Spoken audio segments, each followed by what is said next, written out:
کبھی کبھی ہماری زندگی میں شامل ہونے والا دوسرا شخص اتنی اہمیت کا حامل ہو جاتا ہے کہ ہم نہ چاہتے ہوئے بھی اس سے محبت کرنے لگتے ہیں. دل جیسے اس کے آنے سے ایک بار پھر دھڑکنا شروع ہو جاتا ہے. بالکل کچھ ایسا ہی میرے ساتھ بھی ہوا تھا. یہ ان دنوں کی بات ہے جب میری شادی کی بات چل رہی تھی. 2 دن بعد میری بارات جانی تھی اور میں اپنے پرانے زخموں کو سینے سے لگائے ہر چیز سے بیزار بیٹھا تھا. میں شادی کرنے کے لیے تیار نہیں تھا، مگر گھر والوں کی زبردستی نے مجھے مجبور کر دیا تھا. مجھے شادی سے کوفت محسوس ہوتی تھی اور اس کی وجہ یہ تھی کہ کچھ وقت پہلے ہی میری پہلی بیوی کا انتقال ہوا تھا. وہ بیوی جو میری محبت تھی، جس کے بغیر میں نے کبھی جینے کا سوچا نہیں تھا. میری بیوی کی موت اس کی ڈیلیوری کے وقت ہوئی. اس نے 2 جڑواں بچیوں کو جنم دیا، مگر خود وہ اس دنیا سے چلے گئے. میرے لیے یہ اتنا گہرا صدمہ تھا کہ میں بری طرح ٹوٹ گیا تھا. مجھے کھانے پینے، یہاں تک کہ اپنے نومولود بچوں کا بھی ہوش تک نہ تھا. یہ سب دیکھتے ہوئے میرے گھر والوں نے فیصلہ کیا کہ وہ میری دوسری شادی کروا دیں تاکہ میرے بچوں کو ماں مل جائے اور میرا گھر ایک بار پھر بس جائے. میں بے بس ہو گیا تھا اور آخرکار مجھے ان کی بات ماننی ہی پڑی. آج میری بارات جانی تھی جو کہ بالکل سادگی سے گئی تھی. میرے علاوہ ایک بہن تھی. بارات میں میری بہن اور میری ماں دونوں شامل تھے کیونکہ میرے خاندان میں صرف یہ 2 رشتے ہی تھے، اور ساتھ ہی میرے 2 جڑواں بچے بھی تھے جو ابھی بہت چھوٹے تھے. ایک بیٹی تھی اور ایک بیٹا. میں نے ابھی تک لڑکی کو نہیں دیکھا تھا اور نہ ہی مجھے اس سے فرق پڑتا تھا. وہ کیسی تھی، کون تھی، مجھے کوئی دلچسپی نہ تھی. رخصتی ہونے تک میں نے اسے نہیں دیکھا. شادی کی رات جب بارات واپس گھر آ گئی تھی تو میری ماں نے اس کے حوالے میرے دونوں بچے کر دیے. وہ سجی سنوری سی بچوں کو دیکھ رہی تھی. جب میں کمرے میں آیا، میری نظر پڑی، دونوں بچے اس کے پاس لیٹے ہوئے تھے. میں اسے پہلی بار دیکھ رہا تھا. وہ اچھی خاصی شکل و صورت کی تھی اور عمر میں بھی مجھ سے کافی چھوٹی تھی. ایک پل کو مجھے اس پر ترس سا آیا. ایسی کیا مجبوری تھی کہ اس کے گھر والوں نے اسے 2 بچوں کے باپ سے بیاہ دیا. دیکھو، تم یہاں صرف میرے بچوں کی وجہ سے ہو. اس سے زیادہ میں کوئی حق تمہیں نہیں دے سکتا. میں نے 2 ٹوک کہا.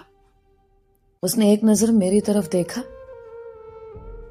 جانتی ہوں، وہ پھیکا سا مسکرائے. وہ آگے سے مزید کچھ نہیں بولے تھے، بلکہ الٹا میری بیٹی کو گود میں اٹھا کر پیار کرنے لگے. اس کا نام کیا ہے؟ اس نے پیار کرتے ہوئے پوچھا. منہا، میں دھیمے سے بولا. اور بیٹے کا؟ مزمل. بہت پیارے نام ہے، بالکل ان کی طرح. وہ نرمی سے بولی اور میں حیران سا اسے دیکھ رہا تھا. میں یہاں صوفے پر سوؤں گا، تم بیڈ پر بچوں کے ساتھ سو جانا. اتنا کہتے میں صوفے پر لیٹ گیا، جبکہ وہ ایک پل کو مجھے بغور دیکھتے واش روم میں چلی گئی. کوئی گلا نہ کوئی ڈیمانڈ، اس نے کچھ بھی نہیں کیا. ہماری شادی کو 2 دن گزر گئے تھے اور 2 دن بھی ایسے ہی بیگانے سے گزرے تھے. شادی کے 2 دن بعد میں آفس گیا تھا. یہ شام کا وقت تھا جب میں آفس سے لوٹا. وہ کچن میں کھڑی کوئی کام کر رہی تھی. میری موجودگی کے احساس سے وہ پلٹی. آپ آ گئے؟ کھانا نکال دوں؟ ضرورت نہیں ہے، میں خود نکال لوں گا. تم بچوں کے پاس جاؤ، میں نے روکھے سے انداز میں کہا.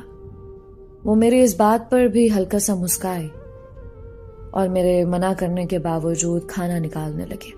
میں نے منع کیا تھا. جانتی ہوں منع کیا، مگر آپ میری ذمہ داری ہے. میری بات کاٹ کر وہ جلدی سے بولی اور کھانا لگانے لگے. میں نے مزید کچھ نہ کہا اور کھانا کھانے لگا. وہ جا چکے تھے. رات کو جب میں کمرے میں گیا تو وہ مزمل کو سلانے میں مصروف تھے. منہا پاس سوئی ہوئی تھی. مجھے آفس کا کچھ کام تھا. میں بھی صوفے پر لیپ ٹاپ کھولے بیٹھ گیا.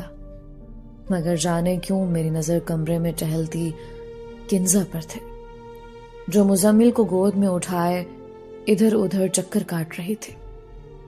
اس کے لمبے بال کمر پر پھیلے ہوئے تھے. میں اسے کیوں اتنے غور سے دیکھ رہا تھا، مجھے سمجھ نہیں آئی. مزمل سو چکا تھا. ابھی اس نے مزمل کو بیڈ پر رکھا ہی تھا کہ منہا اٹھ گئی. وہ عجلت سے منہا کی جانب بڑھی اور اسے گود میں اٹھا لیا. کنزا کی آنکھوں میں نیند تھی، مگر وہ مسلسل منہا کو سلانے میں مصروف تھے. وہ منہا کو اٹھائے دروازے کی جانب بڑھنے لگے.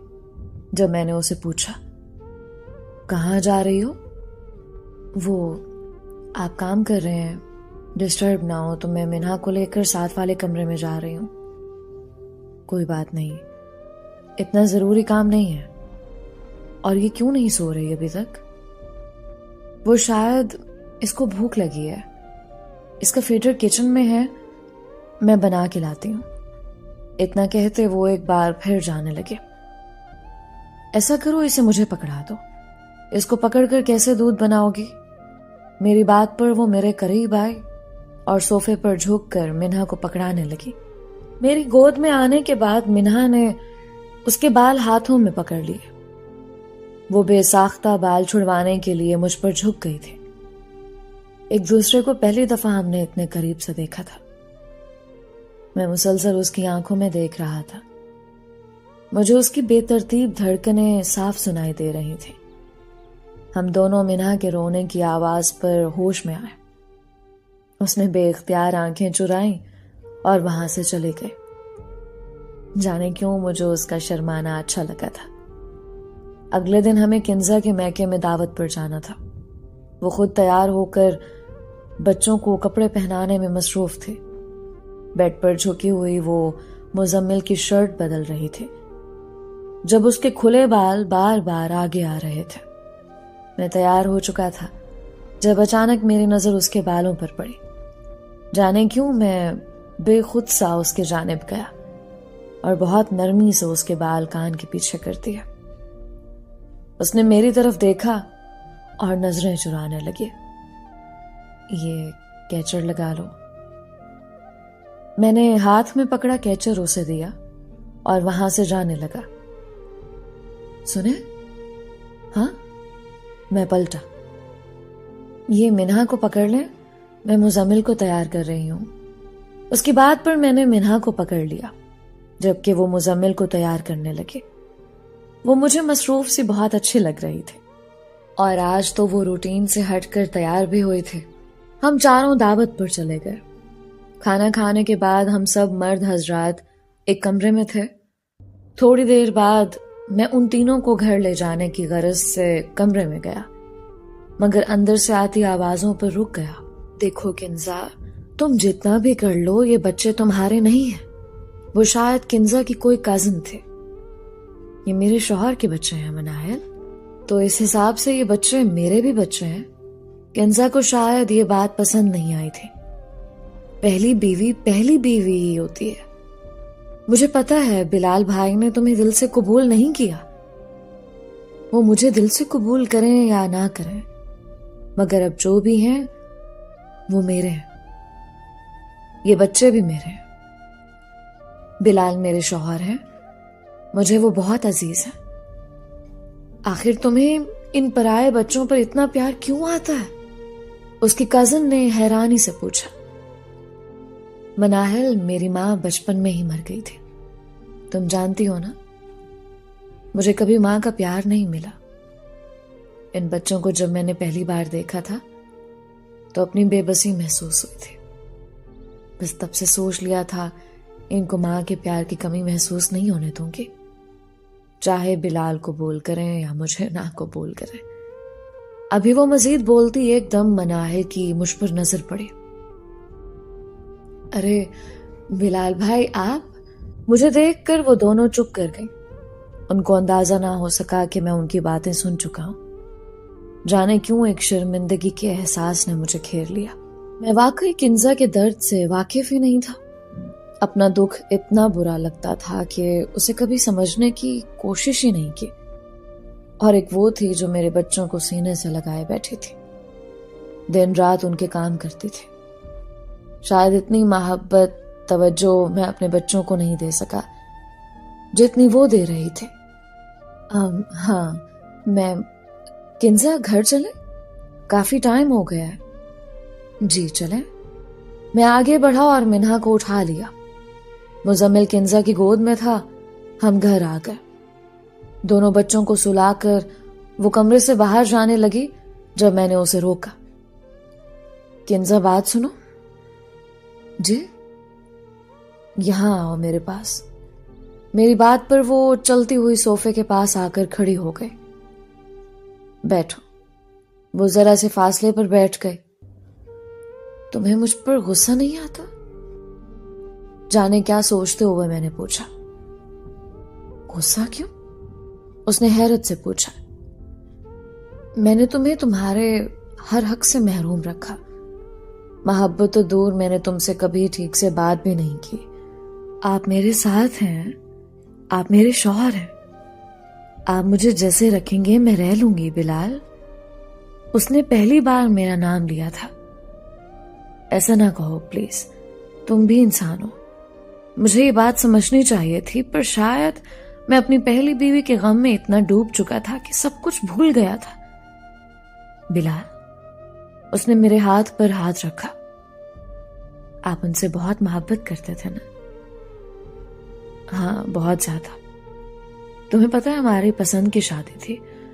اسے جڑواں بچوں کا بہت شوق تھا، اور جب اللہ نے یہ مراد پوری کی تو اس کو مجھ سے چھین لیا. میں جیسے اپنی پہلی بیوی کے ذکر پر بے اختیار ہوا، مگر پھر کچھ سوچ کر خاموش ہو گیا کہ کہیں کنزا کو برا نہ لگ جائے. آپ چپ مت ہوں. دل میں جو بھی غبار ہے نکال لیں. بلال، میرا کندھا آپ کو میسر ہے. میں آپ کا غم بانٹوں گی. اوہ کنزا. میں نے دکھ بھری سانس لی. آنکھوں سے آنسو رواں ہو گئے تھے. میں نے اس کے کندھوں پر اپنا سر ٹکا دیا اور آنکھیں موند لی.